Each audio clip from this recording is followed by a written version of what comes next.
கோவை பந்தய சாலையில் radio city சார்பாக புடவைக்கட்டு நடையைக்கட்டு எனும் தலைப்பில் நடைபெற்ற விழிப்புணர்வு வாக்கத்தான் போட்டியில் தமிழர்களின் பாரம்பரிய உடையான புடவை கட்டி வீறுநடை நடந்த கோவை பெண்மணிகள். பெண்கள் மற்றும் பெண் குழந்தைகள் பாதுகாப்பை வலியுறுத்தும் வகையில் கோவை பந்தய சாலையில் புடவைக்கட்டு நடையைக்கட்டு என்ற தலைப்பில் ரேடியோ சிட்டி சார்பாக விழிப்புணர்வு வாக்கத்தான் நடைபெற்றது. இந்த நிகழ்வில் சுமார் 2000க்கும் மேற்பட்ட பெண்கள் தமிழர்களின் பாரம்பரிய உடையான புடவை அணிந்து கலந்து கொண்டனர்.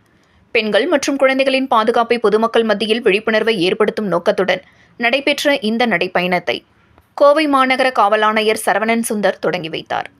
நிகழ்ச்சியில் சமூக அமைப்புகள், மாணவிகள், பல்வேறு துறைகளின் பெண்கள் என பெருமளவு மக்கள் பங்கேற்று பெண்கள் பாதுகாப்பை வலியுறுத்தினர். பெண்களின் கண்ணியம், மரியாதை, பாதுகாப்பு ஆகியவற்றை சமூகத்தில் வலியுறுத்தும் வகையில் நடைபெற்ற இந்த வாக்கத்தான் கோவை மக்களின் கவனத்தை ஈர்த்தது.